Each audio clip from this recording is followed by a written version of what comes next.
दो कि किसी और ने क्रिटिसाइज किया उस थ्योरी को, आप वो डाल सकते हो।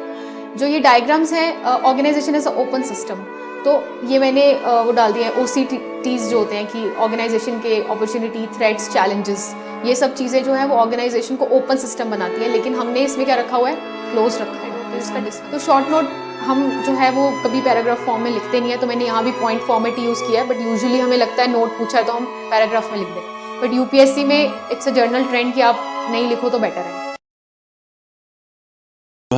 Hello and welcome everyone. We have Miss Akriti Singla with us. She has secured rank 122 in the Civil Service Examination 2025, and she has Commerce and Accountancy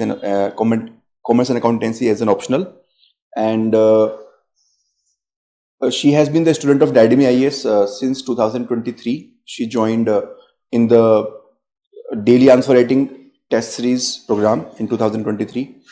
After that, she has been using our study material, previous year question solution, and she has been very active in Civil Service Examination 2025 batch. She attended revision classes, and it's been a very long association with the Didemy IAS interview program and everything, right? So she will share some of her journey to start with, maybe for 10 minutes, so that you can relate to her journey. And after that we will discuss some of her copies. ठीक है, उनकी कुछ copies को हम discuss करेंगे, so that you also get to learn some answer writing style from her. She has secured 251 marks in the Commerce and Accountancy, and she has secured 138 marks in paper 2, which is a very good marks. Okay, which is I think highest in so far what score we have got, 138 marks. So especially in paper 2, what works and what does not work, we will see based on her journey. ठीक है, so I welcome Akriti.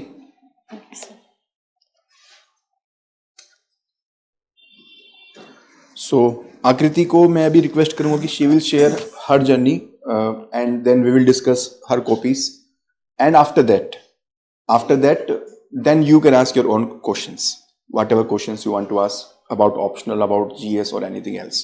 Okay, so आपकी journey आप you will tell. Yes sir, yes. ठीक है, okay, over to Akriti. So hello everyone. I started my preparation after my graduation. So basically I had no idea that I wanted to do UPSC. I was in college doing my BCom honors and exploring different options like many commerce graduates usually do. So after my graduation I thought of giving exam basically. This was my 5th attempt and my 3rd mains. In my earlier mains I scored 727 marks, so I was few marks short from the cutoff. And I chose commerce optional because as you might have also chosen, because of the fact that we have been in the commerce field for very long period of time, since +1 +2, then you do it for 5 years, so it becomes a natural choice. So it started off very abruptly. It was not a childhood dream to crack UPSC, neither it was told to me by any family member of mine. I don't have any family member who has ever appeared for the exam. So it just happened because I like to read. I used to read novels, used to have a lot of interest in newspapers. So it started off like that, but eventually जब मैं geography पढ़ रही थी, history पढ़ रही थी, मुझे बहुत मज़ा आ रहा था, तो basically it started off like that. But it has been a journey of ups and downs. Earlier I could not clear 2 prelims, then 2 mains could not be cleared, then this was finally the attempt when I could score good marks. In my optional, paper 2 was good. Paper 1 I could not complete because of certain health problems. I was not able to complete it properly. I was taking medications because of my some nausea and cervical pain, back pain basically. But whatever it is, it has been a great journey. Have you ever given an attempt or something? Nobody has given an attempt. You have? Okay. So the way you evolve during the preparation is actually matters a lot. The person who has not given an attempt would be thinking very differently. Once you give one attempt, you're not able to clear prelims. Everything becomes very different. The journey becomes not of a curiosity, rather a competition. Like whether you clear it or not, it becomes more of a challenge basically. It shatters your ego, it makes you underconfident. Then you give second attempt, again you could not clear, again you evolve as a person. then if you go to mains, then again. So what I'm trying to say is that this journey will offer very different things for different people. If you clear it one attempt, the things are very different for you. If you don't clear in successive attempts, you become a different person altogether. So whatever journey may be, I just want to say that you should learn from your own mistakes. If you could not clear prelims in the first attempt, you have to see why you could not clear it. You should go back to the prelims exam, how you attempted it, what did not work for you, what could have worked for you, the marks that you could not, the gap between the cutoff and your marks. So what I can suggest from my very long journey in the examination is that don't ever lose hope. You have to stick to your instincts, to your journey, to your goal in life. And for that, you have to be a learner. You should not take things the way people take it in the outside realm. Like people will take only results as the final thing. But inside you should know that you have done your best. अगर मैं अपनी journey से बताऊं तो मैंने कोई foundational course नहीं किया था. I was doing it on my own. मेरी मोस्टली सेल्फ अटेम्प्ट था मेरा ऑलमोस्ट. फिर उसके बाद मैंने कुछ टेस्ट सीरीज लिए, कुछ हेल्प ली. तो होता क्या है कि आप you tend to blame it on other people. You tend to blame your family members, your friends, the time you wasted. So you will attempt everything, you will blame everything apart from yourself. और कई बार होता है कि हम सिर्फ अपने आप को ही blame करते हैं हर चीज़ के लिए. So I would just suggest you to have a very balanced life.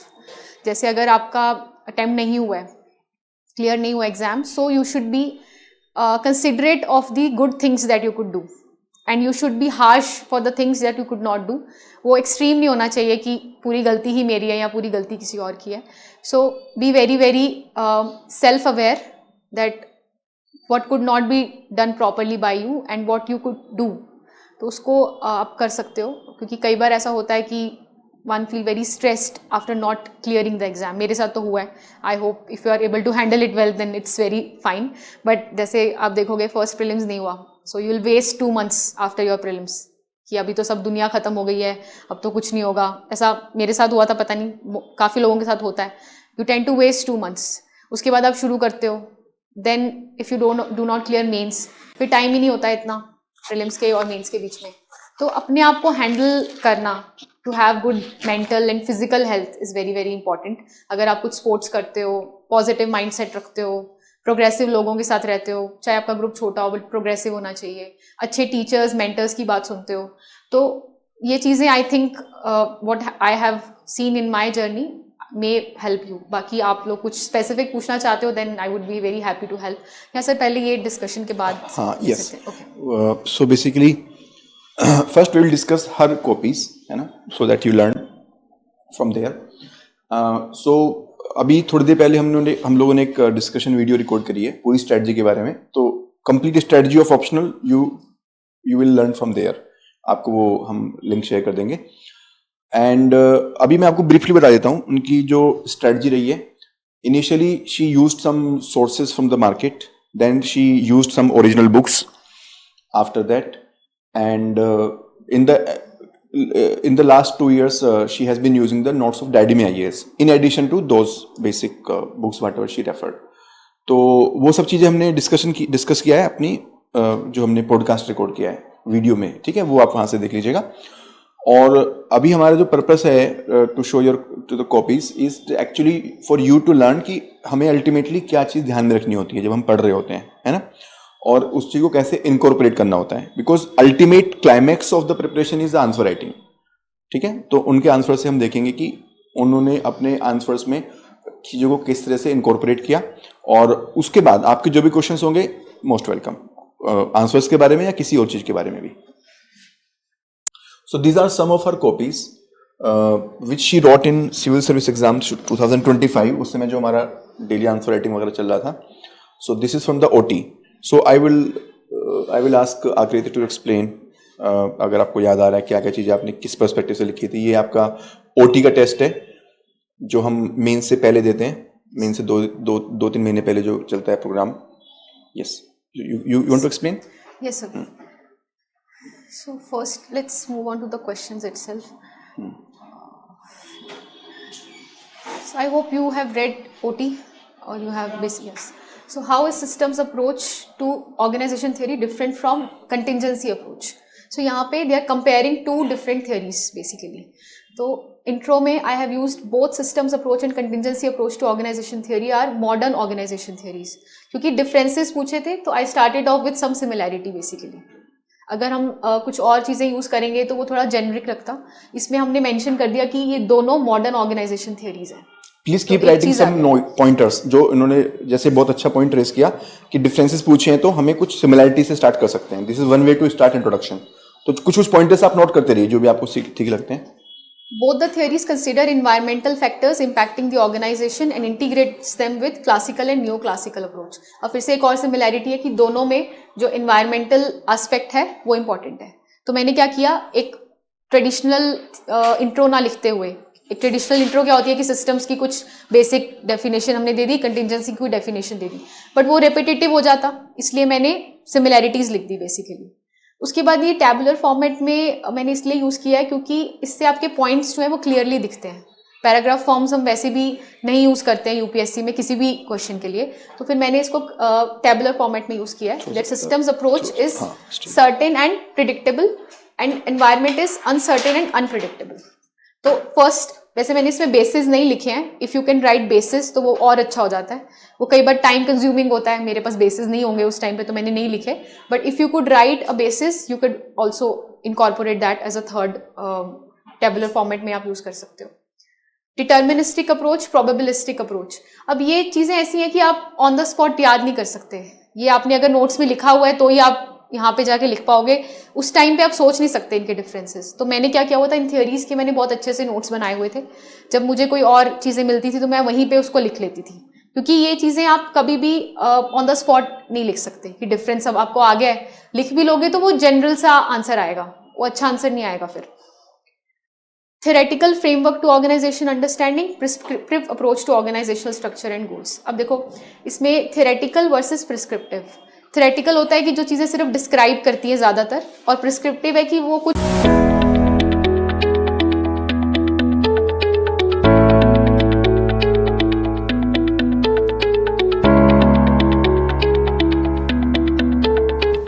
Commerce and accountancy optional in UPSC is one of the top scoring optional. As per the latest UPSC annual report, it is also providing more than 12% success rate, which is way higher than many other optionals. We are providing many free initiatives on commerce optional for the beginners. You can join our Telegram channel and you should follow our YouTube beginner series by the toppers and the teachers.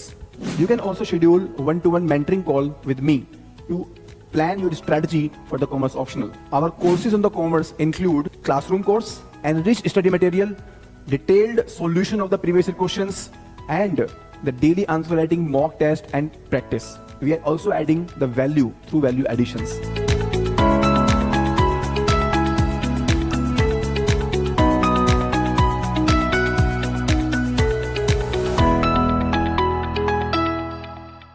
कुछ आपको solution भी दे रही है, क्योंकि contingency में क्या होता है, अगर ये चीज होगी तो ऐसा होगा, ये नहीं होगा तो ऐसा होगा, तो वो थोड़ा प्रिस्क्रिप्टिव है. अभी कीवर्ड्स हैं जो मैंने अंडरलाइन कर दिए हैं, ताकि अगर पूरे नहीं भी पढ़ना होगा एग्जामिनर ने इस क्वेश्चन को तो वो सिर्फ ये पढ़ लेगा. इसका पर्पस ये है बस लिखने का. सो ये बहुत इंपॉर्टेंट बात बोली है, कीवर्ड्स और अंडरलाइनिंग दोनों चीजों को साथ में लेके चलना है. उसके बाद है आईपीओ मैकेनिज्म है. ये डायनेमिक और situational view of the organisation है. तो ये हम पढ़ते हैं, सिस्टम्स का बेसिक मीनिंग यही होता है. अगर जनरली हम लोग देखते हैं तो लोग डेफिनेशन से स्टार्ट करते हैं, कोई भी डिफरेंस होता है, तो मैंने वो ना करते हुए मैंने इसको डिफरेंसेस में डाल दिया. IPO mechanism versus dynamic and situational view of the organisation. उसके बाद ये जो डायग्राम है, यूजुअली हम डिफरेंसेस में डायग्राम्स नहीं डालते, बट वो डाल लेनी चाहिए, क्योंकि आपको किसी न किसी तरीके से डिफरेंशिएट तो करना है ना अपनी नोटबुक को फ्रॉम अदर पीपल. तो आप ऐसा रेलेवेंट हो लेकिन डिफरेंट हो सकता है. तो इसके अंदर क्योंकि एनवायरनमेंट के साथ हमारा उतना इंटरेक्शन नहीं हो रहा है, और इसमें हमारा इंटरेक्शन होने से इफ एंड देन वाली चीज बन रही है. This is a static view, this is a dynamic view.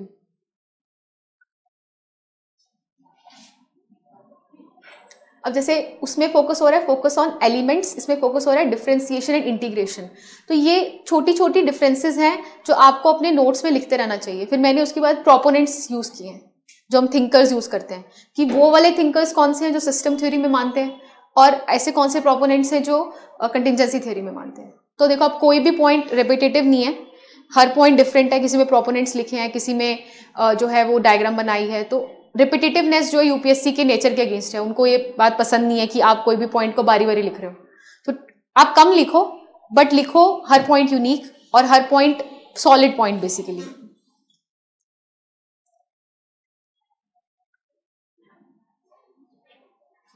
तो इसमें मैंने काफी पॉइंट्स लिखे हैं बट जितने आपको आते हो वो आप लिख सकते हो। डायग्राम्स थोड़ा थोड़ा बताइए, diagrams.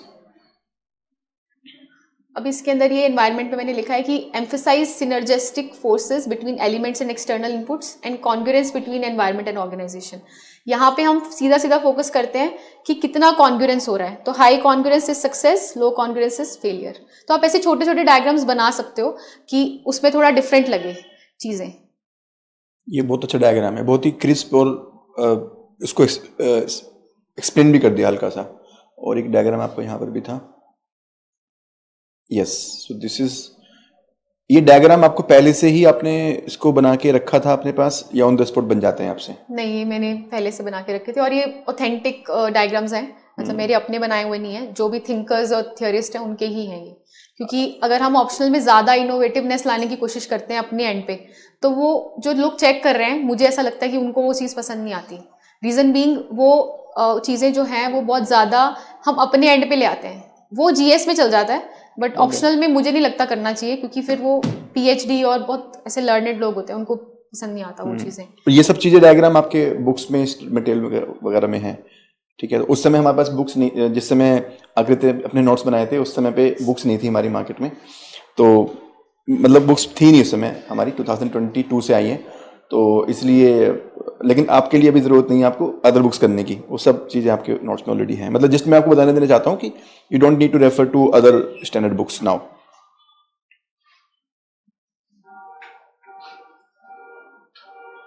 Yes, this is the next question. Explain the dysfunctional aspects of bureaucracy. मैंने इसमें स्टार्टिंग थिंकर के नेम से किया है। Bureaucracy was propounded by Max Weber, मैंने उनका टाइम पीरियड भी लिख दिया है। A classical organisation theory based on legal rational authority. अभी मैंने देखो इसके 3 फीचर्स लिख दिए, मैंने नेम भी लिख दिया उसका कि वो कौन थे, कौन सी थ्योरी से बिलोंग करते थे और उनका मेन कोर कॉन्सेप्ट क्या है, लीगल रैशनल अथॉरिटी। तो ये बहुत ही मतलब 3 कीवर्ड्स वाली एक इंट्रो हो गई।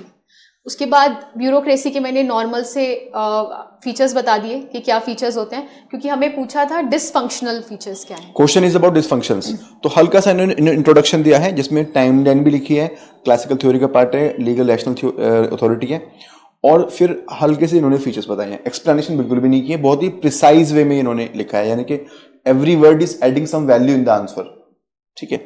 और यहां से इनका मेन आंसर स्टार्ट हो चुका है, फर्स्ट पेज में ही फर्स्ट हाफ से स्टार्ट हो चुका है इनका मेन आंसर।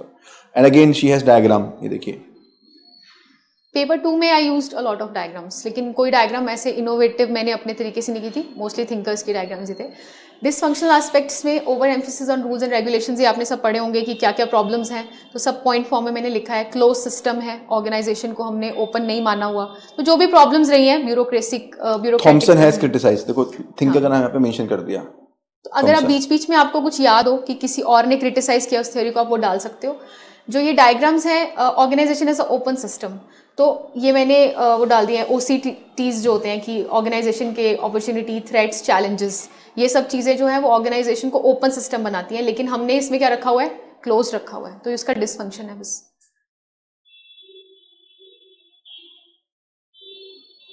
अगेन डायग्राम देखो, हर पेज में डायग्राम आ रहा है, and this diagram you can not prepare on the spot, आपको पहले से ही प्रिपेयर करके रखने पड़ेंगे। आपकी बुक्स में जो डायग्राम है या क्लास में डायग्राम बनाते हैं उसको अलग से कंपाइल करके रख सकते हैं, या फिर उसको हाथ से बार बार बनाते रहो मसल मेमोरी डेवलप करने के लिए। और ये देखो बॉक्स बनाया हुआ है इन्होंने, ये मैं कुछ चीजें हाईलाइट कर रहा हूँ शायद जो आपके लिए ग्रांटेड होंगी, इसमें क्या स्पेशल है, लेकिन मैं एज ए टीचर तो मुझे पता होता है कि बिगिनर्स के लिए ये भी बताना जरूरी है। यहाँ पर आपने 2 चीजें यूज की, तो बॉक्स यूज किया है और आपने कैपिटल वर्ड भी यूज किया है ना। सो इस चीज से ये अपने कंटेंट को मार्केटिंग कर रही है एक तरह से। जो अच्छा पॉइंट है, यूनिक पॉइंट है, उसको हाईलाइट करना, उसको बिना एक्सप्लेन किए उसको किस तरह से हम चमका सकते हैं अपने आंसर में।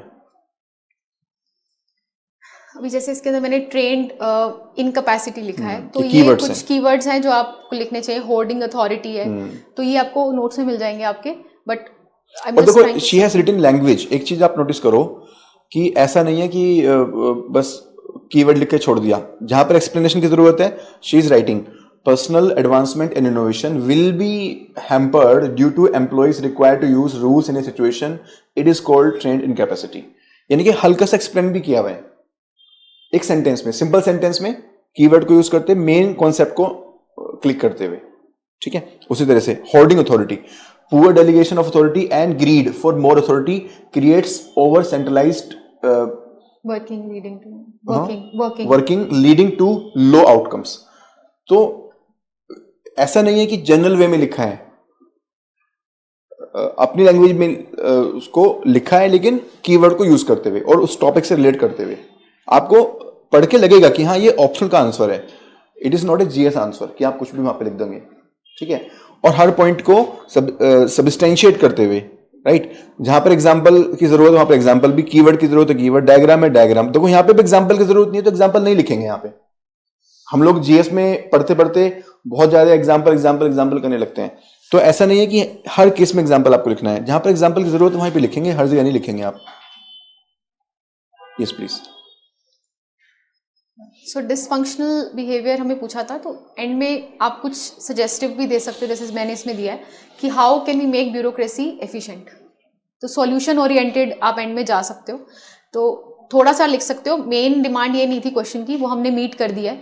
एंड में आप जाके कुछ सॉल्यूशंस, कुछ फ्यूचरिस्टिक, कुछ उस तरीके की चीज़ें दे सकते हो। और स्पेशली आप अगर आप इंटरव्यू स्टेज पे भी जाते हो या आप इस पे भी जाते हो, तो आपको हमेशा एक ऑप्टिमिस्टिक, फ्यूचरिस्टिक और एक मोटिवेटेड पर्सन की तरह एडमिनिस्ट्रेशन में आना है, क्योंकि उनको चाहिए ना कि आप कोई सॉल्यूशंस लेके आ रहे हो अपने साथ। इसलिए एंड में जो है थोड़ा सा सॉल्यूशन मैंने इसमें लिखा है।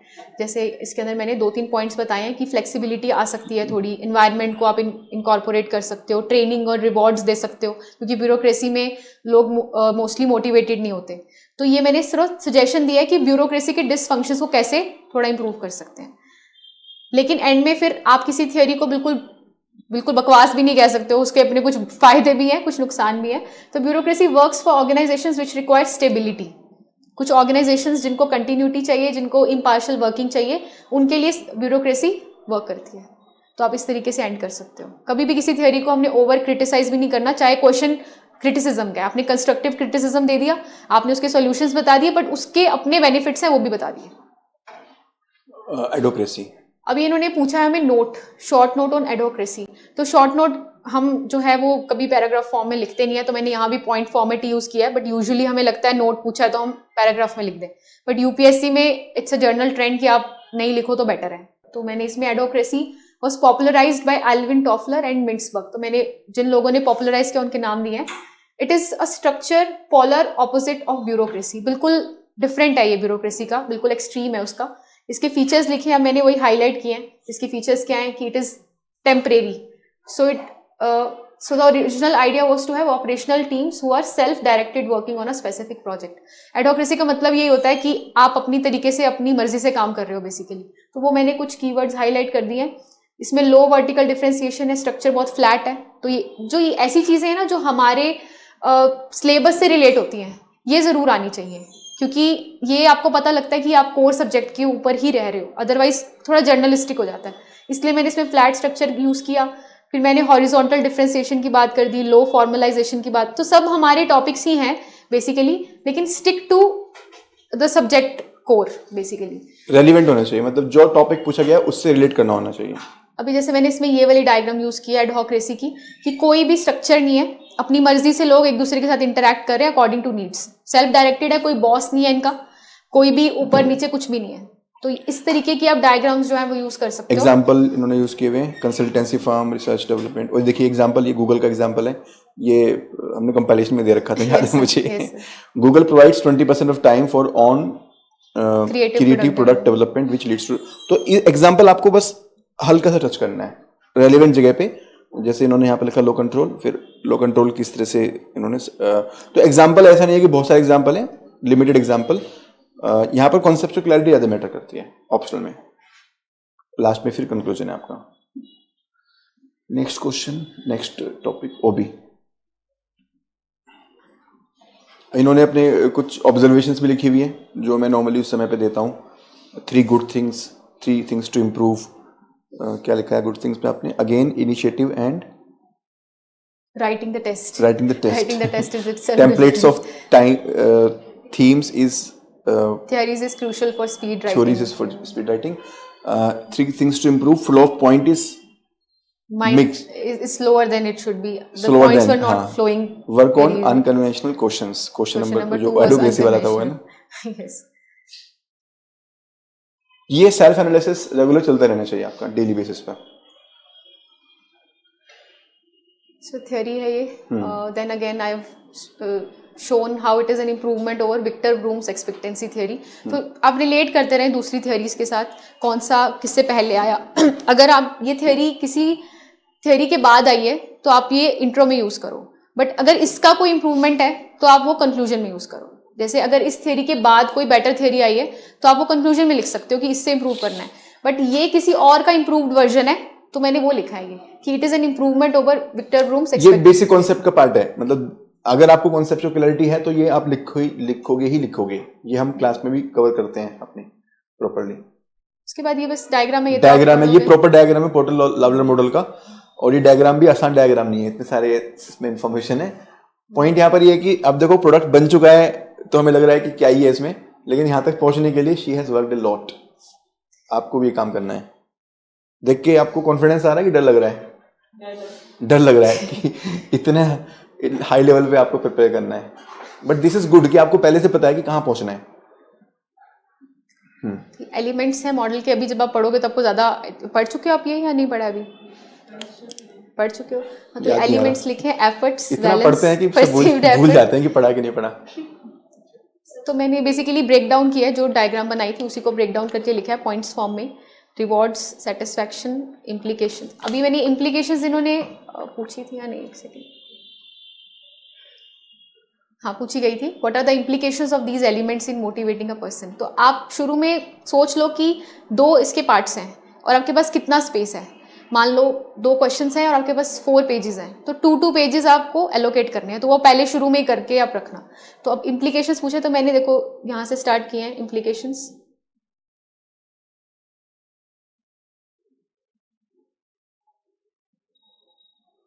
अच्छा, क्वेश्चन इज अबाउट इम्प्लीकेशन।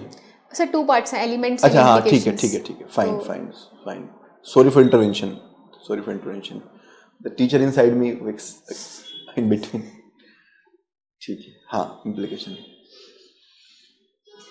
तो ये भी मैंने उसमें यूज किए हैं, रोल क्लैरिटी, मैचिंग। इसमें कुछ चीजें आप हाईलाइट करते रहो जहाँ पर अगर आपको लगता है कुछ चीज इनके लिए रेलिवेंट है तो।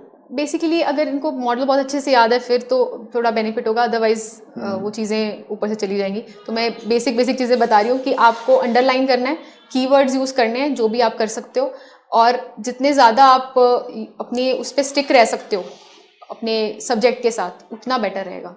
जैसे मैंने इंट्रिंसिक एक्सट्रिंसिक रिवॉर्ड्स यूज़ किए हैं। ऑर्गेनाइजेशन जस्टिस भी मैंने यूज़ कर दिया, जबकि पार्ट नहीं है ओबी का। ऑर्गेनाइजेशन जस्टिस ज़्यादा हम IR में पढ़ते हैं, तो आप थोड़ा इंटरलिंक भी कर सकते हो। HRM, IR, OB, OT को आप इंटरलिंक भी कर सकते हो, दूसरे सब्जेक्ट्स भी यूज़ कर सकते हो, प्रोवाइडेड वो रेलेवेंट होने चाहिए। और एक आधा पॉइंट यूज़ कर सकते हो, ऐसा नहीं हो कि OT में आपने पूरा HRM ही डाल दिया। लास्ट का 1-2 पॉइंट्स आप यूज़ कर सकते हो, क्योंकि अदरवाइज वो पूरा सब्जेक्ट का नेचर के अगेंस्ट हो जाएगा। तो एंड में मैंने लिखा है the model is complex with varied elements and weak empiricism. मैंने थोड़ा सा उसका नेगेटिव बताया है इसमें basically, but still it tries to explain varied elements working behind motivation, making it a complete model. तो कभी भी आप नेगेटिव पे एंड मत करो, उसको एंड में पॉजिटिव ही दिखाना है, प्रोवाइडेड आप कंस्ट्रक्टिव क्रिटिसिज्म दे सकते हो उसका। थियरीज ऑफ, अब ये थोड़ा सा टिपिकल है क्वेश्चन, आई थिंक सर ज्यादा बेटर एक्सप्लेन कर पाएंगे।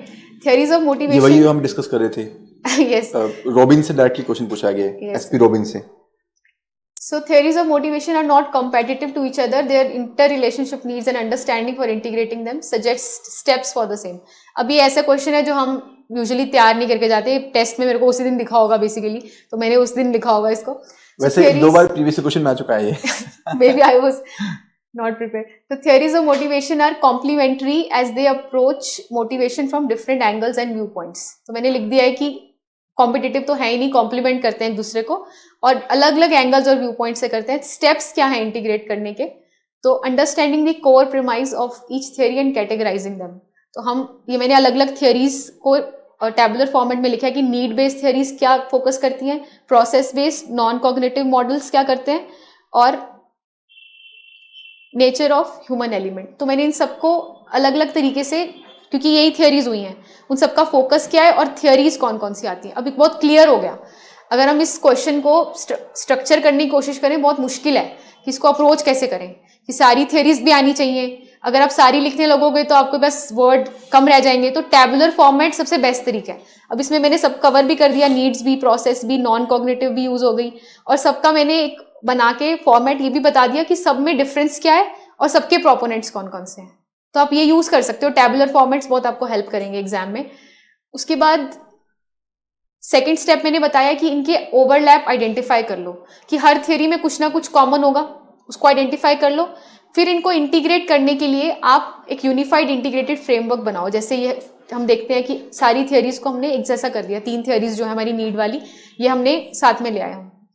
Cognitive process, perception, action reinforcement और अलाइनमेंट ऑफ गोल. अभी बेसिकली हमने जब कर लिया तो हम इन सब थियरीज को कैसे इंटीग्रेट करें उसी के मैंने स्टेप्स बताए हैं. और एंड में alignment of theories with organisational context and culture, क्योंकि कोई भी थियरी को आपने अलाइन करना है तो आप ऑर्गेनाइजेशन, अब देखो मैंने सब्जेक्ट के हमारे टॉपिक्स ही यूज किए हैं. क्योंकि अब आप इस क्वेश्चन को कैसे अप्रोच करोगे टाइम में, आपको पता है ओटी में क्या क्या टॉपिक्स हम पढ़ते हैं, ऑर्गेनाइजेशन कल्चर पढ़ते हैं, ऑर्गेनाइजेशन चेंज पढ़ते हैं. तो वही टॉपिक्स को यूज करके हमने, जैसे हम फैक्टर्स नहीं यूज करते हैं कि नेचर ऑफ वर्क के अकॉर्डिंग ही हमें अलाइन करना चाहिए, तो ऐसे इस टाइप से आप यूज कर सकते हो. ऐसे अनकन्वेंशनल क्वेश्चंस में आप अपने सब्जेक्ट की नॉलेज पे जाओ, सब्जेक्ट्स के जो टॉपिक्स थे उन पे जाओ और उनके अकॉर्डिंग आप बेसिकली इस टाइप के क्वेश्चंस यूज कर सकते हो. मैंने आई थिंक ऐसे किया होगा. अभी काफी टाइम हो गया, मुझे याद नहीं है कि मैंने क्या सोच के किया था ये. And apply the integrated framework. तो बेसिकली फीडबैक लेना भी इंपॉर्टेंट है. अप्लाई करोगे और एंड में फीडबैक लोगे ताकि फिर से इंटीग्रेट होकर सही से यूज हो पाए. इक्विटी थियरी है. इसके बाद फिर से मैंने प्रोपोनेंट लिखा है, जॉन एडम्स स्टेसी ने दिया था. ये सोशल एक्सचेंज प्रोसेस पे बेस्ड है. इन्होंने पूछा था बेसिक शॉर्ट नोट. तो अब शॉर्ट नोट में आपके पास पूरी लिबर्टी होती है. जब भी शॉर्ट नोट पूछते हैं इसका मतलब कुछ भी लिख सकते हो, तो आप मैक्सिमम पॉइंट्स लिखने की कोशिश करो. जैसे मैंने इसमें बेसिक प्रीमाइस लिख दिया, 3 टाइप्स लिख दिए, इम्प्लीकेशंस लिख दिए इसके क्या होंगे, ओबी मैनेजर्स क्या क्या कर सकते हैं. तो बेसिकली जितने आप कीवर्ड्स और जितने पार्ट्स बना दो उतने अच्छा है शॉर्ट नोट्स में. अब इसमें आप कुछ इनके फ्लॉज भी लिख सकते थे, मैंने शायद लिखे भी होंगे. डिस्पाइट द फ्लॉज, इसका मतलब equity theory assumes that employees are sensitive to equity और ओवर पेमेंट्स. तो एक थोड़ा सा मैंने नेगेटिव भी बता दिया, तो एक कंप्लीट आंसर बन गया. तो शॉर्ट नोट्स में आपके पास लिबर्टी है, आप कुछ भी लिखो. अगर स्पेसिफिक पूछ लिया है तो आपको वही लिखना पड़ेगा. FM. इसमें तो आई गेस न्यूमेरिकल्स ही होंगे सर. तो थ्योरी है. थियरी है, ये आप पढ़ चुके हो. FM inventory management. So explain the different techniques of inventory management in manufacturing unit. तो inventory management techniques aims to achieve optimal quantity of inventory at right time and cost. तो मैंने पहले उसका मोटिव लिख दिया कि हम इन्वेंट्री मैनेजमेंट करते ही क्यों हैं. तो हम करते हैं ऑप्टिमल क्वांटिटी के लिए. Efficient management aims to make optimal investment in inventory. तो अब इन्वेंट्री के जो हम बेसिक्स पढ़ते हैं कि क्यों हम कर रहे हैं वो मैंने लिख दिया. डिफरेंट टेक्निक्स में वही हम फॉर्मेट यूज़ करेंगे. EOQ यूज़ किया, उसकी डायग्राम बना दी, उसका फॉर्मूला लिख दिया, एक्सप्लेन कर दिया. रीऑर्डर लेवल, तो कोशिश करना कि सब में कुछ ना कुछ वैल्यू एडिशन हो जाए. जैसे मैंने पॉइंट्स वही लिखे पहले जिसमें कुछ ना कुछ वैल्यू एडिशन था. इसमें फिर से एक डायग्राम थी रीऑर्डर. प्रायोरिटाइजेशन मतलब कर सकते हो आप, जो पॉइंट अच्छे से आता है पहले उसको लिख दो. आप ऐसे बॉक्स बना सकते हो ताकि दूर से हाईलाइट हो जाए कि आपने इसके अंदर फॉर्मूला लिखा है, नहीं तो पता नहीं चलेगा. ABC analysis. अब ABC में भी ये चार्ट बन सकता है बड़ा इजीली कि आप क्या यूज कर सकते हो. ये विद इन टाइम लिखे थे आपने आंसर्स? Yes sir. ये भी इंपॉर्टेंट है, विद इन टाइम्स लिखना. The technique helps in adequate control. अब ये सब में सभी थियरीज में मैंने कोई ना कोई डायग्राम यूज किया है, नहीं तो कुछ और यूज कर सकते हो, फॉर्मूला यूज कर सकते हो. जैसे inventory turnover ratio, FSN analysis, तो इनके फॉर्मूलाज लिख दिए. DED analysis, just in time, तो ये सब आप यूज़ कर सकते हो. बेसिकली ऐसे जो क्वेश्चंस होते हैं जिसमें आपके पास बहुत सारी टेक्निक्स हैं, तो आप कोशिश करो, अगर आपके पास टाइम है ना तो आप ज़्यादा लिखो. जितनी ज़्यादा थियरीज आप लिखोगे उतने आपको मार्क्स ज़्यादा मिलेंगे, provided you are doing it in the time frame. क्योंकि ऐसा ना हो कि आप एक ही क्वेश्चन करे जा रहे हो और दूसरे क्वेश्चन का आपको टाइम ही ना मिले. तो इन क्वेश्चंस में आप ये चीज़ का ध्यान रख सकते हो. आगे तो न्यूमेरिकल है. I think it is enough. Yeah. एक chair है, chair. Now you can ask your questions. और आप लोगों ने क्या सीखा पहले ये बता दो. What did you learn from this copy discussion?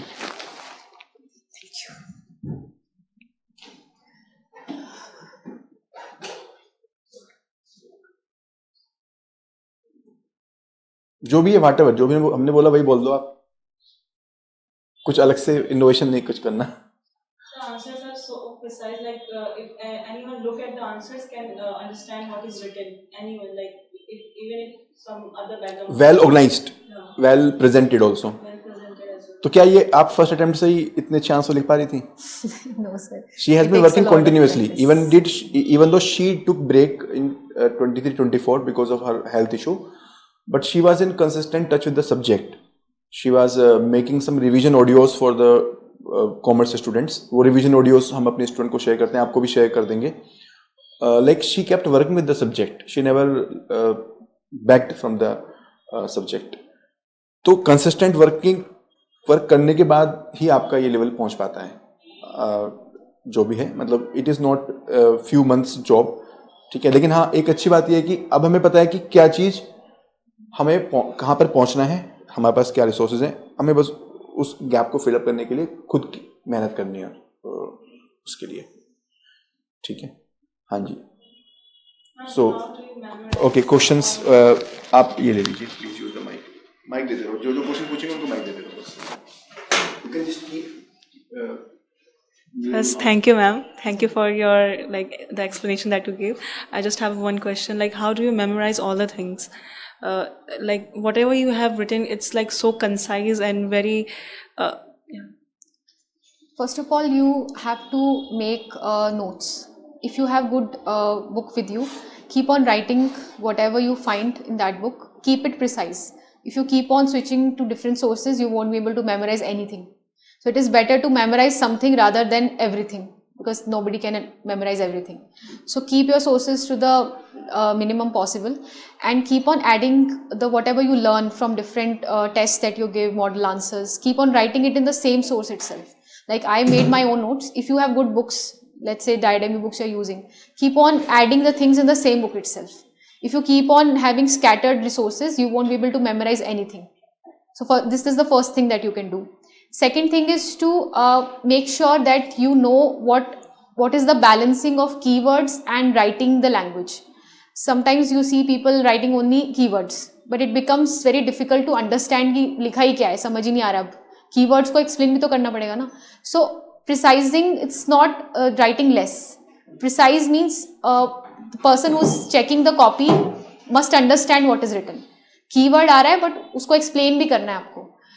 Third thing that you can do for memorizing the things better is revision. That is the only thing, and revision is the most difficult part.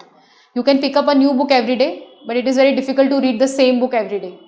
So revision is the most difficult part. If you can revise things n number of times, the same source, then I think precision would come.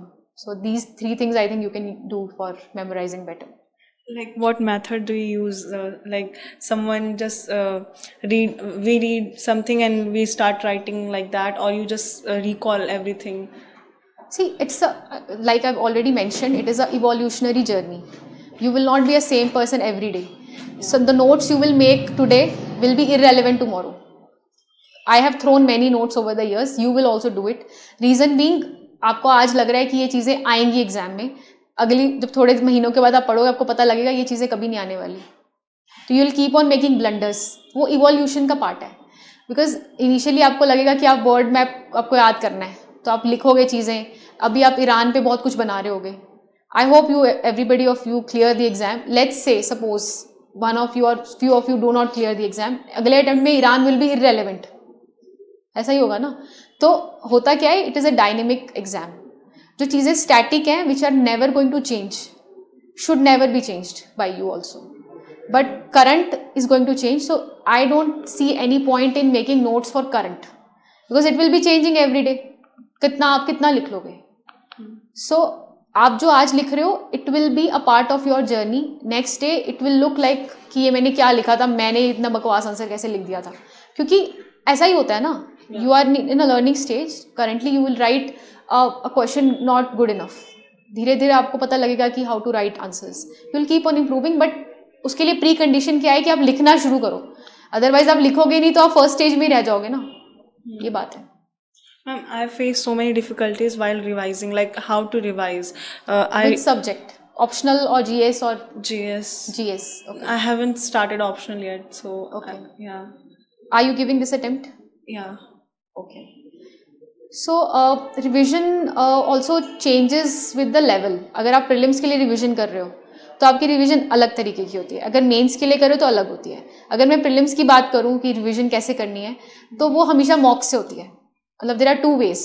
एक होते हैं कि दो type के लोग आपको मिलेंगे. मैंने जैसे 3 मेरे प्रीलिम्स क्लियर हुए हैं अभी तक, तो 3 प्रीलिम्स क्लियर होने में 2 टाइप की चीज़ें आप कर सकते हो. एक आप ये कर सकते हो कि आप अपने रिसोर्सेज लो, आप उनको रीड करते रहो बारी बार. ठीक है, ऐसे लोग करते हैं. एक सेकेंड वे होता है मॉक्स करना, मॉक्स के थ्रू रिविजन करना. आप मॉक दो, उसको एनालाइज करो, दोबारा से कोई और मॉक दो, फिर उसके जो एक्सप्लेनेशंस हैं उनको रीड करो बारी बारी. तो 2 तरीके होते हैं. जो लोग आई वुड से जो थोड़े से रिस्क टेकर्स होते हैं वो सेकंड ऑप्शन लेते हैं. वो मॉक करेंगे, अपने आप को क्वेश्चन करेंगे, अपनी गलतियां देखेंगे, क्योंकि कुछ लोग थोड़ा डर जाते हैं. वो लोग मॉक करके अपनी मार्क्स कैलकुलेट कर लेते हैं, डर जाते हैं, तो वो लोग मॉक उठाएंगे ही नहीं. तो 2 टाइप के लोग होते हैं. मैं सेकंड वाले में से हूँ. मैं ज़्यादा मॉक्स करती होती थी, तो मैं I used to solve lot of mocks. उनको मैं रिवाइज करती थी. मेरा ये तरीका था प्रीलिम्स निकालने का. कुछ लोग मॉक्स नहीं करते, कुछ लोग अपने नोट्स रीड करते हैं. मेरे हिसाब से वो इतना बढ़िया सिस्टम नहीं है, क्योंकि आपने पेपर में जाके तो क्वेश्चन ही सॉल्व करना है ना. अगर आपको वही सॉल्व नहीं करना था फिर पढ़े जाओ. हजारों बुक्स है मार्केट में, सारी पढ़ लो, क्वेश्चन तो सॉल्व नहीं हुआ ना. At the end you have to solve and you have to clear the cut off. अगर वो ही नहीं हो रही है उसका कोई पॉइंट नहीं है फिर. And what about the mains? For mains, it's a total different story. For mains, for GS, what worked for me this time, in my earlier mains I was 727, 720 marks. So this time I had my own notes with me for all the GS. I had templates in my mind और answer writing practice थी जो पिछले वाले में मैंने बिल्कुल नहीं की थी.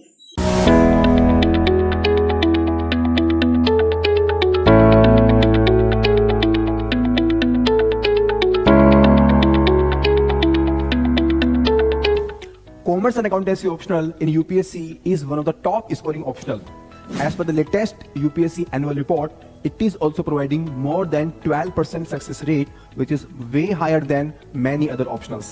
We are providing many free initiatives on commerce optional for the beginners. You can join our Telegram channel and you should follow our YouTube beginner series by the toppers and the teachers. You can also schedule one-to-one mentoring call with me to plan your strategy for the commerce optional. Our courses on the commerce include classroom course, enriched study material, detailed solution of the previous year questions, and the daily answer writing mock test and practice. We are also adding the value through value additions.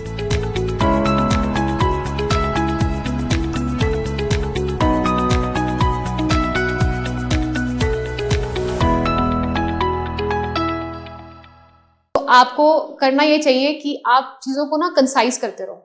जितना concise करोगे उतना अच्छा है. जैसे example के तौर पे जो भी आपके मेंस के कीवर्ड्स हैं, आपके पास उन सब पे नोट्स होने चाहिए, चाहे वो 10 पेज के क्यों ना हो. और अगर आपसे नहीं, खुद से नहीं बन रहे, तो you join some coaching, but वो होने चाहिए. खुद से बनाओगे तो बहुत टाइम लगेगा. If you get some good classes तो बहुत अच्छा है, आप ले सकते हो. अगर यूट्यूब पे मिल रहा है वैसे कर लो. जैसे कुछ कोचिंग्स में PYQs करके भी बहुत बेनिफिट मिल जाता है. तो you should have some material on all the topics in the mains. उससे मुझे लगता है रिवीजन बहुत अच्छी हो जाती है. लेट्स से ह्यूमन ज्योग्राफी पे क्वेश्चंस बहुत आते हैं आजकल, या क्लाइमेटोलॉजी पे बहुत क्वेश्चंस आते हैं. अब आपको उस 3 मंथ्स में आप क्या कर लोगे? अब आप 3 मंथ्स में कैसे उसको रिवाइज करोगे? आपको पता भी नहीं है क्या क्वेश्चन आने वाला है. तो बेस्ट तरीका ही होता है कि आपके पास नोट्स हैं, आप वो रिवाइज करके चले गए हो, अब आप पेपर में जाके लिख रहे हो. उस 3 मंथ्स में आप कुछ नहीं कर पाओगे. वो पहले की मेंस की पहले की काम होता है वो.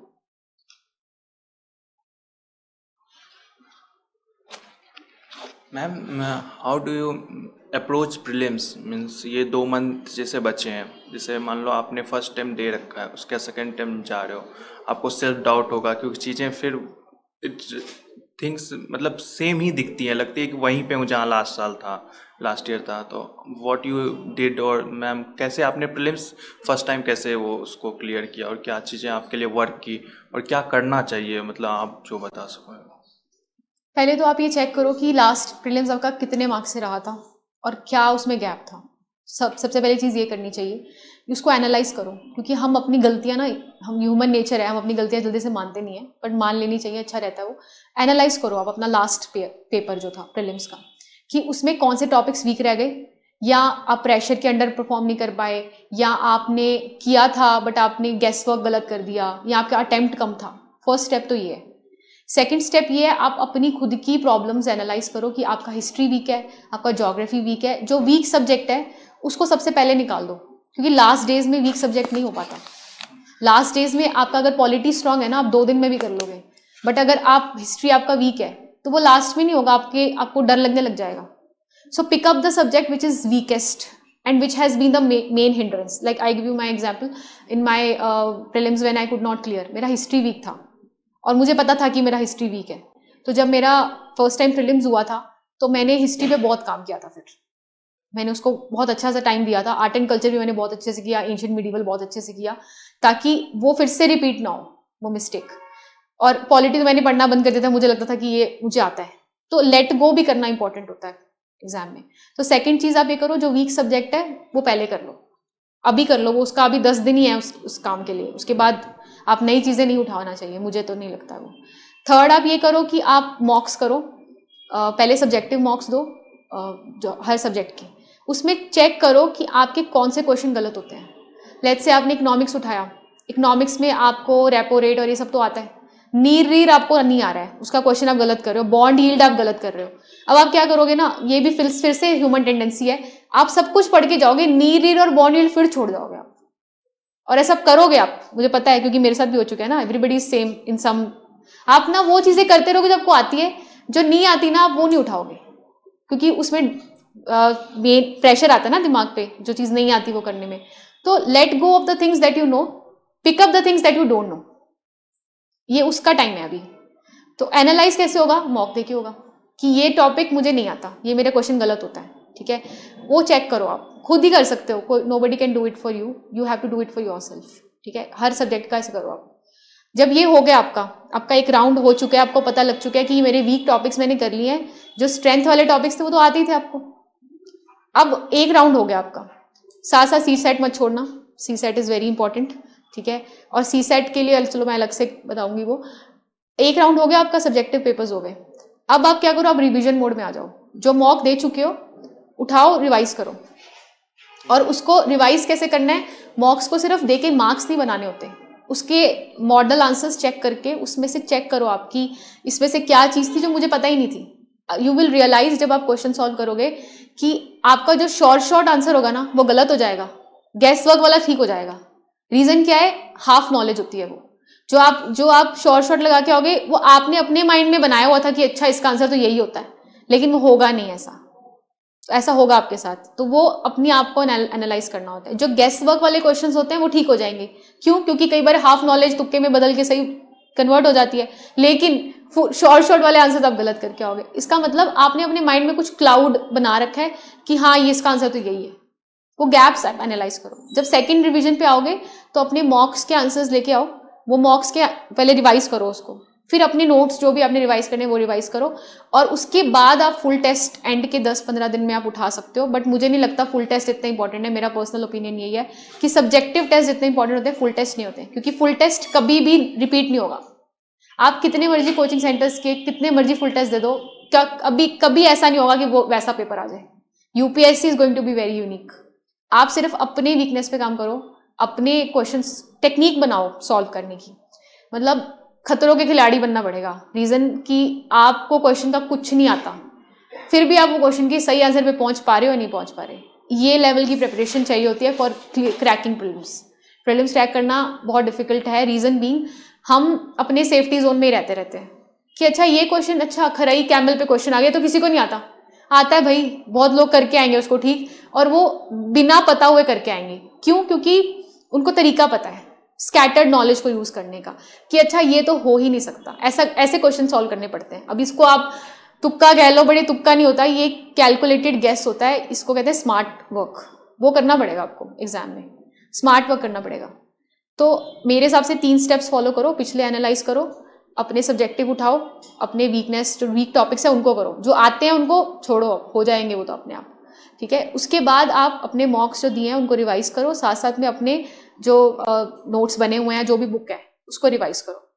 फिर लास्ट स्टेप में आप ये कर सकते हो कि अब PYQ को फिर से रिवाइज करो। जो पिछले क्वेश्चंस आए हैं ना, जैसे मैं तो लास्ट डेज में, लास्ट के 4-5 दिन में PYQ करके जाती थी कि अब 26 है तो 25 का, 24 का, 23 का, 22 का पेपर सॉल्व करो बैठ के। उसमें मार्क्स नहीं बनाने कि मेरे को कितना आ रहा है, नहीं, पैटर्न चेक करो कि ऐसा क्वेश्चन आता है तो उसको कैसे अप्रोच करना है।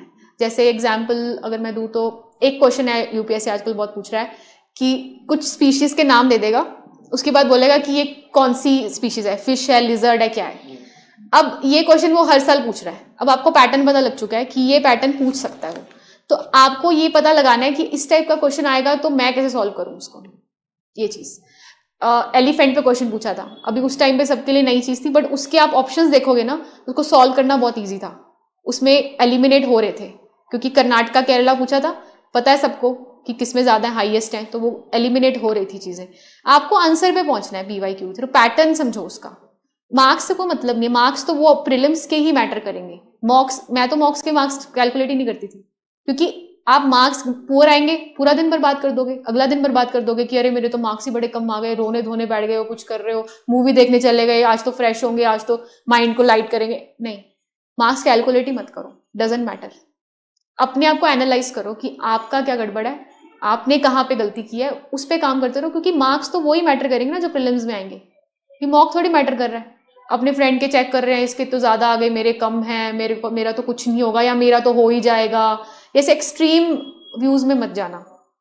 56 डेज है, कितने 56 डेज है ना अभी आई गेस, तो 55 डेज, चलो एक दिन कम हो गया अभी, तो उसको प्लान कर लो अच्छे से कि अभी एक दिन बैठ के मैं पिछला पेपर एनालाइज करने वाला हूँ कि क्या क्यों नहीं हुआ था एग्जाम। अगले 20 दिन में मैंने अपने सारे सब्जेक्ट्स जो स्टैटिक पोर्शन रिवाइज करना है, कि static is more important than current. Static weak नहीं होना चाहिए किसी भी तरीके से, करंट थोड़ा वीक चल जाएगा। करंट के लिए अगर कोई मैगजीन आप पढ़ चुके हो उसी को रिवाइज कर लो, नया सोर्स मत उठाना। अगर नहीं किया है तो 365 उठा सकते हो आप, जो आता है छोड़े चलो उसको। मतलब एक अपने आप को समझाना पड़ता है कि वो मूवी नहीं थी ऑल इज वेल टाइप, कि ठीक है ये आता है मुझे, ऐसे तो कभी खत्म नहीं होगा ना। तो I think this is the strategy that you follow. और CSAT के लिए अगर अलग से हम करें तो CSAT के को निगलेक्ट मत करना। जो भी आपके मैथ्स के टॉपिक्स हैं उनके ट्रिक्स याद करके जाना। अगर आप कोई कोचिंग ले चुके हो तो ठीक है, नहीं लिया है तो यूट्यूब पे बहुत सारे लेक्चर्स हैं, जैसे मैंने करियर राइट के लेक्चर्स देखे थे, तो वो आप देख के कर सकते हो। और CSAT में ना इंग्लिश को निगलेक्ट मत करना। लोग ऐसा करते हैं कि मैथ्स करते रहेंगे, मैथ्स अनसर्टेन है, इंग्लिश अनसर्टेन नहीं है। इंग्लिश के 30-32 आएंगे पैराग्राफ्स, पिछली बार कम आए थे खैर 25 में, तो मुझे भी याद है जब मैं एग्जाम में बैठी थी तो मैं मैथ्स, क्योंकि मैं वर्किंग थी 2 साल से, मैं काम कर जॉब में थी, जॉब के साथ मैंने अटेम्प्ट दिया था, तो मैं CSAT के कोई ट्रिक्स याद करके नहीं गई थी। अब मैं जब भी CSAT खोलती हूँ, मेरा आज तक CSAT रहा नहीं है, बट मुझे उस टाइम पे लगा था कि गलती हो गई, आज रहेगा ये, तो मैंने खोल के देखा कि कितने इंग्लिश हैं कितने मैथ्स हैं। अब इंग्लिश मोस्टली 40-45 के आसपास आते हैं, इस बार उन्होंने कर दिया अपना काम, 32 आए सिर्फ इंग्लिश के, बाकी सारा मैथ्स। अभी मुझे लगा कि गड़बड़ तो हो गई, अब क्या कर सकते हैं। अब पहले मैंने इंग्लिश सॉल्व किया, 32 किए सॉल्व, अब उसके बाद मैंने मैथ्स उठाया। तो इंग्लिश लोग बाद में करते हैं, मत करना। मैथ्स होगा सॉल्व नहीं होगा पता नहीं है, इंग्लिश में आप अगर एज ले लेते हो तो आपका CSAT हो जाएगा मेरे हिसाब से। बाकी कुछ लोग मैथ्स पे भी निकालते ही होंगे आई होप, बट मैथ्स ऐसा है कि आप एंड में सॉल्व कर पाते हो। जैसे मैथ्स, मैं तो हिट एंड ट्रायल पे निकालती हूँ हमेशा मैथ्स, लेकिन मैथ्स ऐसा है कि 5 सेकंड पहले भी सॉल्व कर लोगे, इंग्लिश नहीं होगी सॉल्व। इंग्लिश में सोचना पड़ता है, तो वो हमेशा कॉन्सेंट्रेशन वाला काम है। मैथ्स तुक्के वाला काम होता है, वो आप एंड में भी कर सकते हो, उसमें आपका थोड़ा वो ट्रिक लग गया, कुछ निकल जाएंगे, सीरीज वाला क्वेश्चन निकल गया, कुछ निकल गया। इंग्लिश नहीं हो पाएगा एंड में, तो ये आप कर सकते हो प्रीलिम्स के लिए। मैम इसमें आपने कितना अटेम्प्ट किया था, मतलब सॉरी नॉट आपने, मतलब कितना अटेम्प्ट करना चाहिए GS के लिए GS में? मिनिमम 80 तो होना ही चाहिए, उसके बाद जितना ज़्यादा कर लो उतना अच्छा है, बट ऐसा ना हो कि 96 अटेम्प्ट कर दिया और एक्यूरेसी बिल्कुल नहीं है। मेरे हिसाब से ना सोच के नहीं जाना चाहिए कितना अटेम्प्ट करना है, सबसे बेकार चीज़ होती है ये कि हम सोच के जा रहे हैं, क्योंकि पेपर कैसा आएगा हमें नहीं पता। अगर ज़्यादा डिफिकल्ट पेपर आ गया तो अटेम्प्ट ऑटोमेटिकली रिड्यूस हो जाएगा। तो आप अटेम्प्ट का सोच के मत जाओ, बट इतना कम अटेम्प्ट नहीं हो कि चांसेस ही कम हो जाए। तो 80+ तो होना ही चाहिए, उसके बाद डिपेंड्स ऑन पेपर। अगर आपकी एक्यूरेसी अच्छी है तो आप कम भी अटेम्प्ट कर सकते हो, तो वो बैलेंस बनाना पड़ेगा। आप एक काम करना, मैं बताती हूँ इसको तरीका इसका, जाके ना एक फुल टेस्ट उठाना किसी भी मॉक का, पहले सिर्फ शॉर्ट क्वेश्चन सॉल्व करना, उस पर मैं तो A या 1 कुछ लिख लेना और उसको अलग से मार्क कर लेना। उसके बाद सेकेंड राउंड में जो 50-50 चांस वाले या जो आपने थोड़ा गैस वर्क किया है उसको अटेम्प्ट करना, उस पर सेकेंड B कुछ मार्किंग कर लेना। लास्ट में गैस वर्क वाले क्वेश्चंस करना, थर्ड लिख लेना उसके ऊपर। अब क्या करना, सिर्फ 1 वाले राउंड के क्वेश्चंस के मार्क्स बनाना, फिर सेकंड वाले के बनाना, फिर थर्ड वाले के बना के इनकॉर्पोरेट करके बनाना कि सब सारे मिल जाएंगे, अटेम्प्ट बढ़ जाएंगे जब। फिर एंड में बिल्कुल रैंडम गैस वाले आंसर्स लिखा के उसके बाद फिर चेक करना अपने मार्क्स। आपके हमेशा फोर्थ वाले में ही मार्क्स ज़्यादा बनेंगे ज़्यादातर, या थर्ड वाले में बनेंगे। रीज़न बीइंग आपका अटेम्प्ट ज़्यादा कम होता है, तो चाहे वही मैंने भी बताया ना, शॉर्ट आंसर गलत होंगे आपके। मुझे याद है 2022 का मैंने मेंस लिखा था, तो उसके प्रीलिम्स में फर्स्ट राउंड में मैंने 62 क्वेश्चंस मार्क किए थे, वो मेरा बहुत, उसमें मेरे मार्क्स काफ़ी ज़्यादा थे उस प्रीलिम्स में। तो 162 क्वेश्चंस मेरे को शॉर्ट पता थे। उसके बाद मैंने दूसरे वाले लगाए अपने गैस वर्क, पर वो 62 वाले में ज़्यादा गलतियाँ हुई थी और बाद वालों में कम हुई थी। तो हमें ऐसे लगता है, लेकिन आप ये करके देखना, आपको फिर पता चलेगा कि आप जब गैस वर्क के बिना पेपर नहीं निकलता। गैस वर्क मतलब कैलकुलेटेड गैस वर्क, ऐसे नहीं कि आप कुछ भी लगा रहे हो कि ऐसे कर लिया, बी लगा दिया, वो सब नहीं। तो सोच के तरीके से लगा सकते। मैम, जो जैसे आपने बोला कुछ सब्जेक्ट्स आपके अच्छे होंगे, तो मैम जिसको आप कम पढ़ सकते हो, जैसे लास्ट अटेम्प्ट मेरे पॉलिटी अच्छे थे, लेकिन जब मैंने बाद में आकर मैंने चेक किया तो मेरे पॉलिटी में ही ज़्यादा क्वेश्चन गलत हुए थे, और वो अराउंड 60% क्वेश्चन, मतलब जो स्टेटमेंट वाइज थे उस टाइप के क्वेश्चन मेरे काफ़ी गलत हुए थे। और मीन्स तो फिर मैम उस टाइप की को कैसे हैंडल कर? मैंने ये बोला है कि सब्जेक्ट आपको आने से इम्पोर्टेंट नहीं है, क्वेश्चन सॉल्व हो रहे हैं नहीं हो रहे हैं वो इम्पोर्टेंट है। आपका वो सब्जेक्ट अच्छा है जिसके क्वेश्चन आप सही करते हो। जो सब्जेक्ट आपको आता है, आपके माइंड में अच्छा है, उसका क्या फायदा फिर? आप हर सब्जेक्ट उठाओ, उस सब्जेक्ट, मान लो पॉलिटी आपने उठा लिया, अगर आप उसके आंसर्स ही ठीक नहीं कर पा रहे, फिर आपका सब्जेक्ट अच्छा नहीं है वो, है ना। पहले आप चेक करो कि कौन सा सब्जेक्ट अच्छा है। वो पता कैसे चलेगा? मॉक से पता चलेगा। आप मॉक दोगे, आप चेक करो कि इस टाइप के क्वेश्चंस मैं ठीक कर रहा हूँ, इस टाइप के नहीं कर रहा हूँ, तो उससे आपको अपने आप पता लग जाएगा कि ये सब्जेक्ट, देखो होता क्या है ना, हम बुक रीड करते रह जाते हैं, हम उसको अप्लाई तो करते नहीं। जब तक आप अप्लाई नहीं करोगे, आपको ऐसे तो सब कुछ ही आता है, सभी को आता है, लोगों क्यों नहीं हो रहे पेपर क्लियर? क्योंकि हम उसे अप्लाई नहीं करते। आप जब तक उसको रियल सेटिंग में अप्लाई नहीं करोगे, you won't be able to understand which subject is good, which subject is poor. बात एंड में सब अप्लाई करने की है। अभी जो लोग प्रीलिम्स क्लियर करके जा रहे हैं मेंस देने, नोबडी इज डफर। क्यों नहीं हो रहा उनका पेपर क्लियर? क्योंकि वो उस 3 घंटे के पेपर में नहीं परफॉर्म कर पा रहे ना वैसा, वो उस टाइम पे जाके उसको जस्टिफाई नहीं कर पा रहे। वही तो गेम है सारी, ऐसा तो सबको सब कुछ आता है।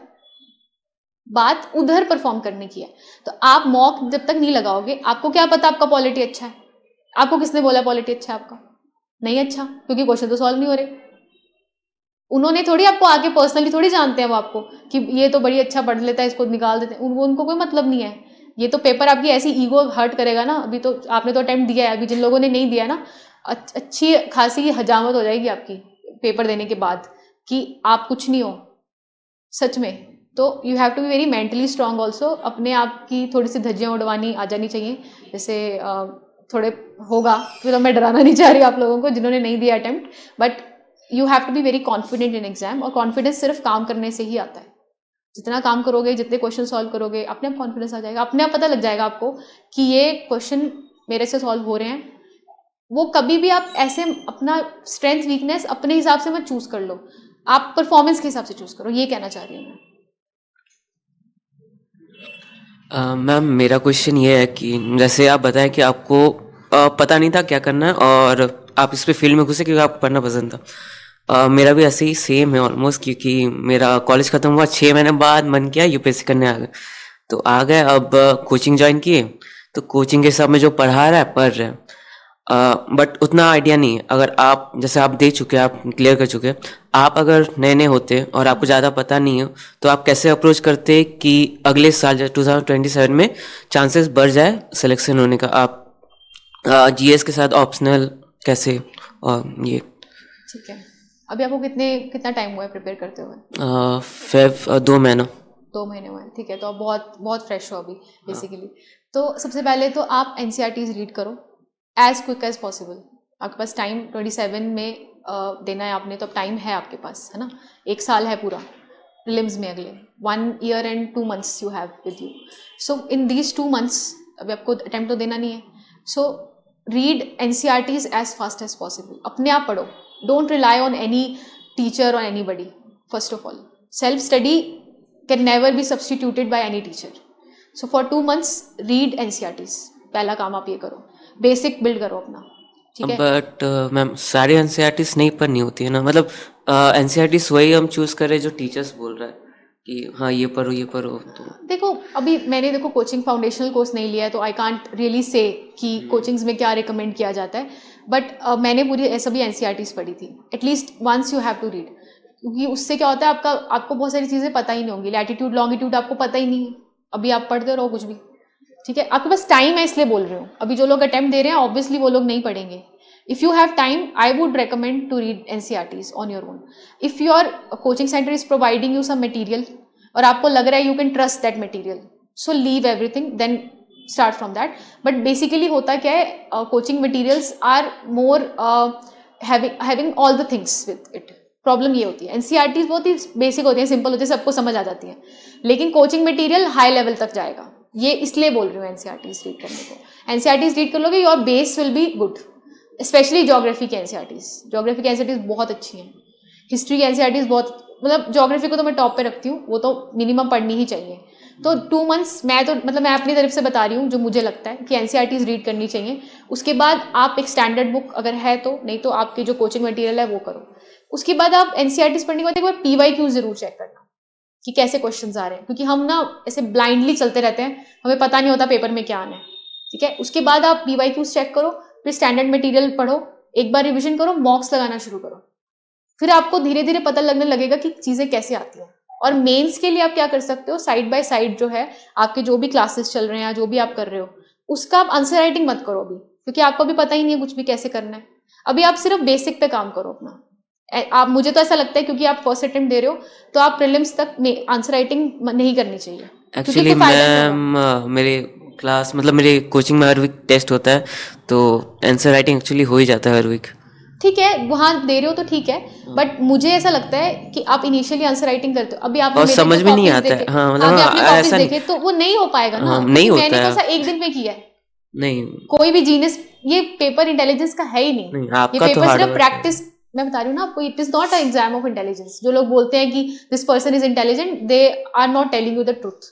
ये एग्जाम इंटेलिजेंस का नहीं है। इंटेलिजेंस होती है मैथ्स आता है किसी को, ऑटोमेटिकली आ रहा है माइंड में, that is intelligence. This exam is not an exam of intelligence, this is exam of perseverance, practice, right strategy, और कितने पागल हो आप अपने एग्जाम क्लियर करने के लिए। बस अगर कोई मुझे पूछेगा, we are on camera, but अगर ऑफ कैमरा होते तो मैं और बता देती आपको इसके बारे में, बट ये एग्जाम मजबूरी से निकलता है बेसिकली, कि आपकी कितनी भूख है, कि कितना आपको करना ही है ये एग्जाम। दिस इज ट्रू, कि आपको कितनी ज्यादा है कि मेरे को करना है ये, क्योंकि इतना पागलपन कहाँ से लाओगे आप, इतना पढ़ाई कैसे करोगे आप, वो बात है। वो एक दिन में नहीं आएगा। आप अभी लिखना भी शुरू कर दोगे ना, आंसर राइटिंग करनी भी शुरू कर दोगे, आपको समझ ही नहीं आएगी, आप 2 घंटे बर्बाद कर दोगे। I have already done that, इसलिए बता रही हूँ।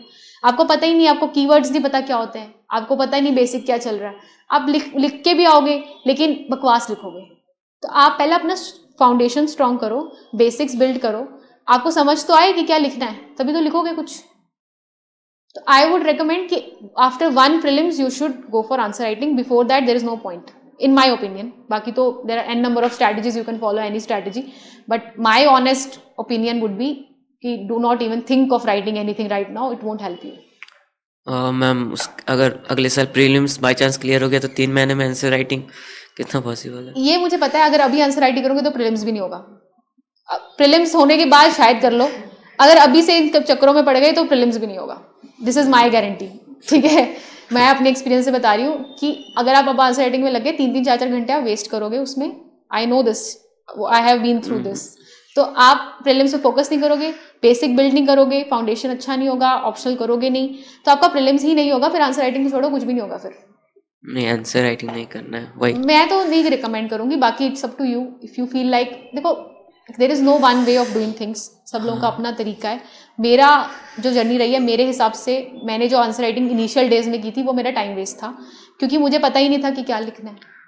बट मैम जैसे बताएं टेस्ट होता है, एमसीक्यू और दोनों होता है, लेकिन वही टेस्ट के बाद एमसीक्यू में ठीक ठाक आ जाता है, बट जैसे आंसर लिख देते हैं, बाद में जब कॉपी चेक होता है उसका रियलाइज होता है कि बहुत खराब लिखी हुई, तो एक अंदर से लगता है कि नहीं इसमें मेहनत करना चाहिए, ऐसे तो वो एक आपको फीलिंग आ अभी जाता है सिर्फ पीछे। 2 months हुए हैं, अभी आप अपने आप को जज कर नहीं सकते हो, you are in a very initial stage.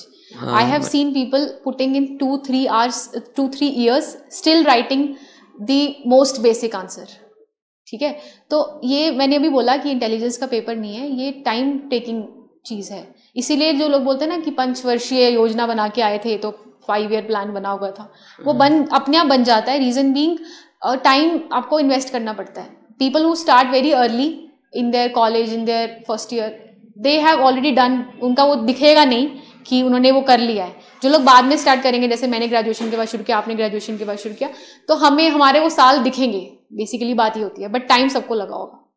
If a person says कि उसका फर्स्ट अटेम्प्ट में हो गया है और उसने 2 months में प्रिपेयर किया था, please don't believe that, it is मतलब सफेद झूठ है वो, क्योंकि ऐसा नहीं हो सकता। ये एग्जाम इंटेलिजेंस का नहीं है, मैं बारी बारी वही बोल रही हूँ। अगर आप नहीं प्रैक्टिस करोगे, अगर आप तैयारी नहीं करोगे, तो आपको क्या पता ईरान में क्या चल रहा है, आपको क्या पता उनकी फील्ड का नाम क्या है, उनके गैस फील्ड का नाम आप कोई बता सकता है बिना पढ़े? नहीं बता सकता। वो तो रटने से, याद करने से, तैयारी करने से तो आएगा।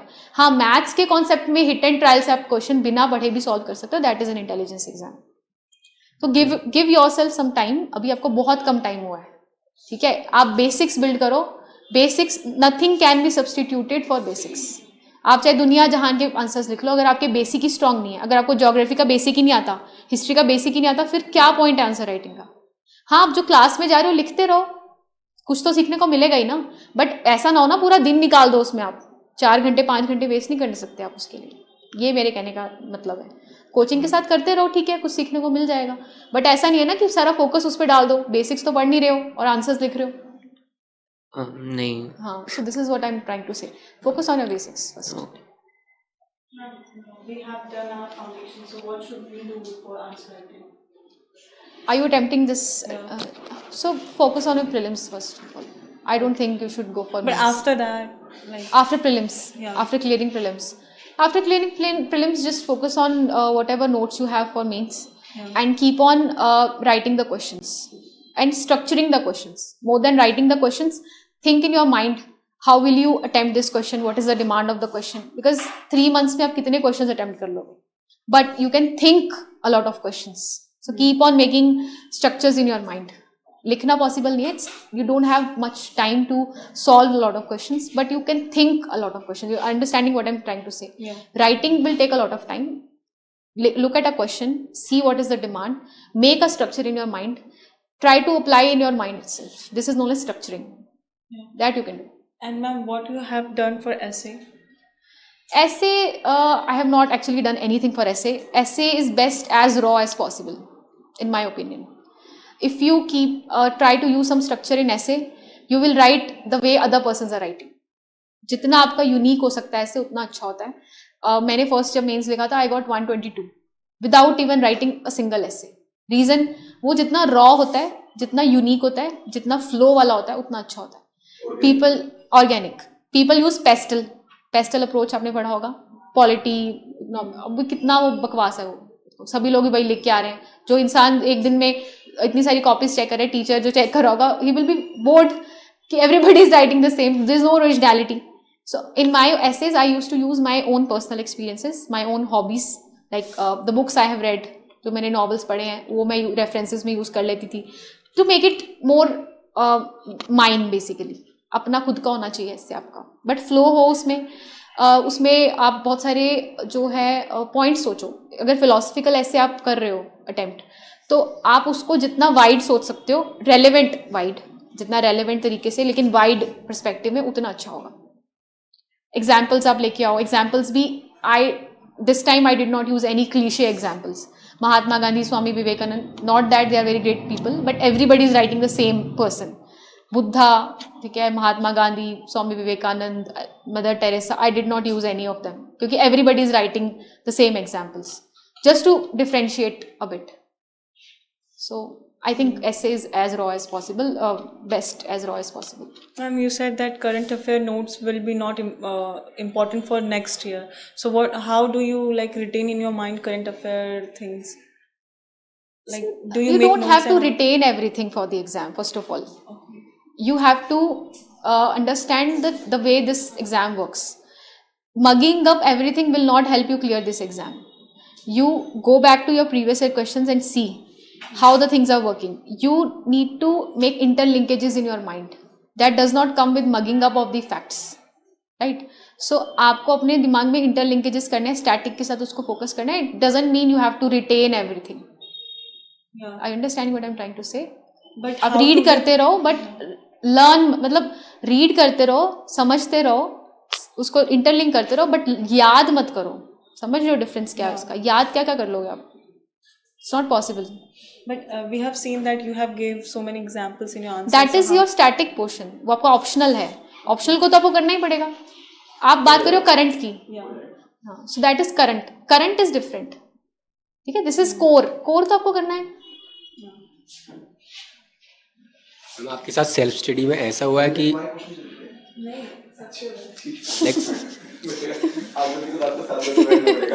आप सेल्फ स्टडी में करती थी, सेल्फ स्टडी में ऐसा हुआ आपके साथ एक सब्जेक्ट उठाया, एक तो डबल टाइम लगता है बाकी बच्चों से जो मतलब कोचिंग ले रहे हैं, हम नहीं कर पा रहे वो, और फिर वो पूरा नहीं हो पाता, फिर वो छूट जाता है, दूसरा उठा लेते हैं, फिर वो छूट जाता है, मतलब ऐसे प्रोसेस चलते थे, कोई भी सब्जेक्ट पूरा नहीं हो पा रहा, सब आधे आधे छूटे हुए हैं. हाँ, ये तो नॉर्मल है. फिर आपने मतलब नेक्स्ट अटेम्प्ट्स में कैसे उसको पूरा किया?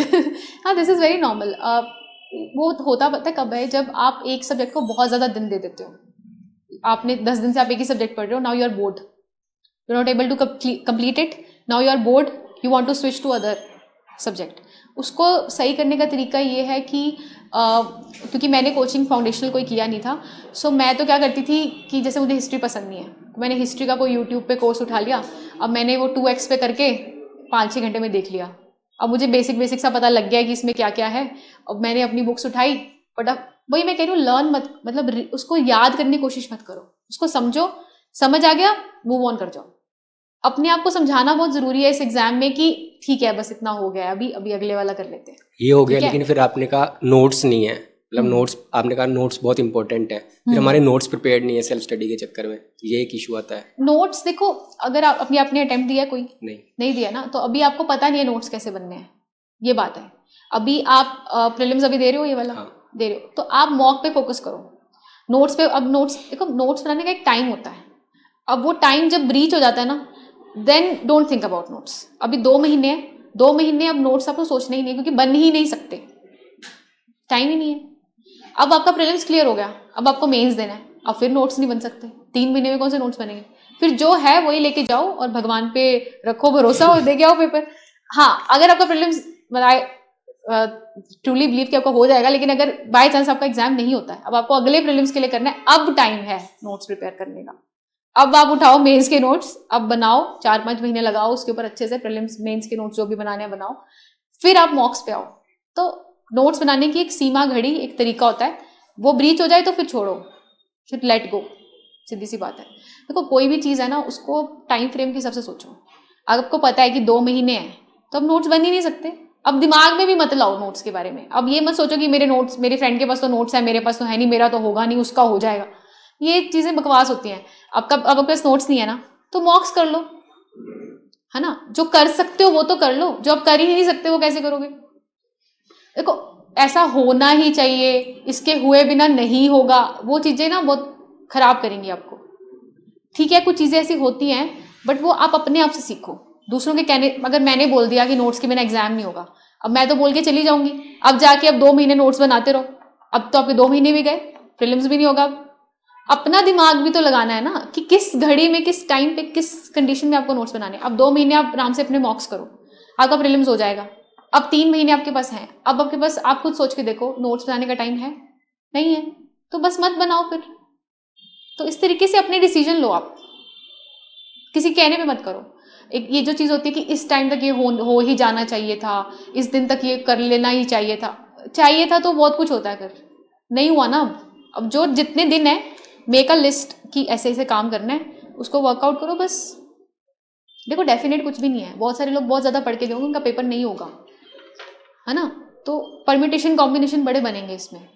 Just stick to what you think works best for you. बस अभी बेस्ट टाइम ये है जो प्रीलिम्स दे रहा है कि वो मॉक करे, ज़्यादा से ज़्यादा अपनी गलतियां देखे, अपने वीक सब्जेक्ट्स कंप्लीट कर ले, सी सेट कर ले, रिवाइज कर ले, जो मॉक दिए हैं उसके एनालिसिस कर ले, PYQ कर ले, बस उसके अलावा कुछ टाइम नहीं है। अगर आंसर राइटिंग अभी तक स्टार्ट नहीं की है, लेट्स सपोज, और प्रीलिम्स में सिर्फ 55 डेज बाकी हैं अभी, तो क्या प्रीलिम्स अगर क्लियर हो जाता है तो क्या मेंस लिखना, मतलब मेंस देने जाएंगे तो बिना आंसर राइटिंग क्लियर हो सकता है कि अगर अभी तक नहीं किया तो?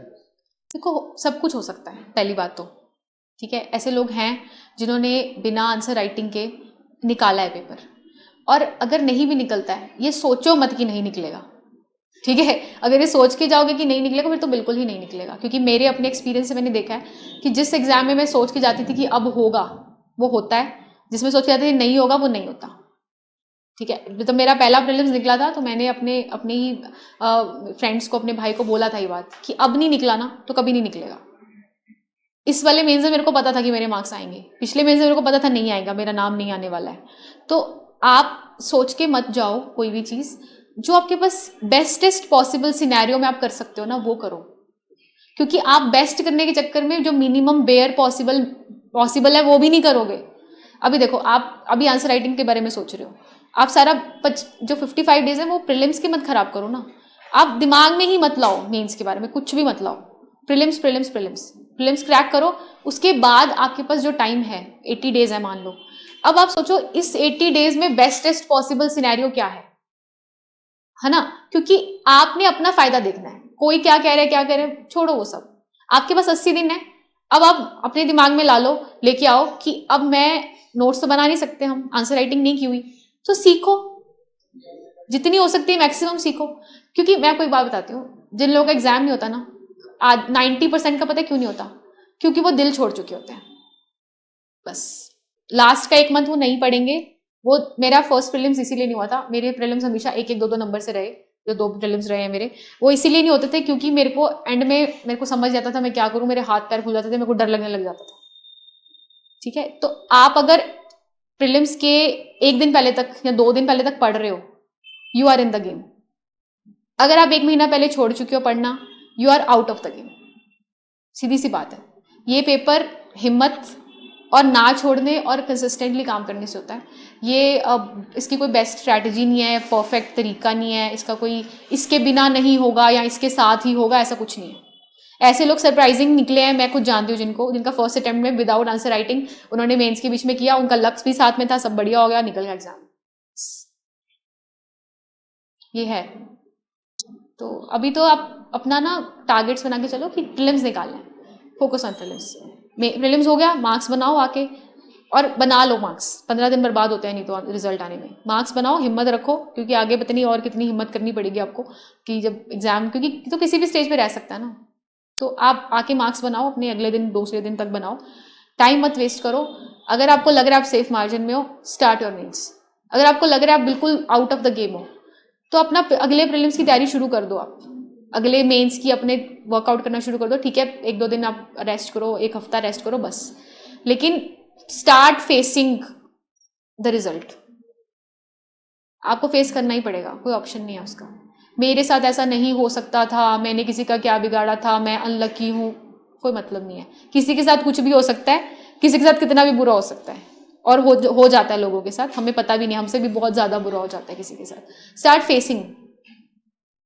मेरी तो ऑनेस्ट सजेशन यही है कि start facing your weaknesses, start facing your result, start facing everything, you will be through. इस एग्जाम की सबसे इंपॉर्टेंट रिक्वायरमेंट है,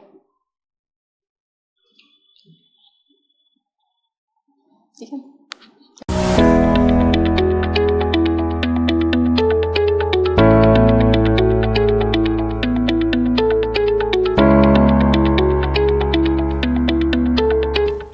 Commerce and accountancy optional in UPSC is one of the top scoring optional. As per the latest UPSC annual report, it is also providing more than 12% success rate, which is way higher than many other optionals. We are providing many free initiatives on commerce optional for the beginners. You can join our Telegram channel and you should follow our YouTube beginner series by the toppers and the teachers. You can also schedule one-to-one mentoring call with me to plan your strategy for the commerce optional. Our courses on the commerce include classroom course, enriched study material, detailed solution of the previous year questions, and the daily answer writing mock test and practice. We are also adding the value through value additions.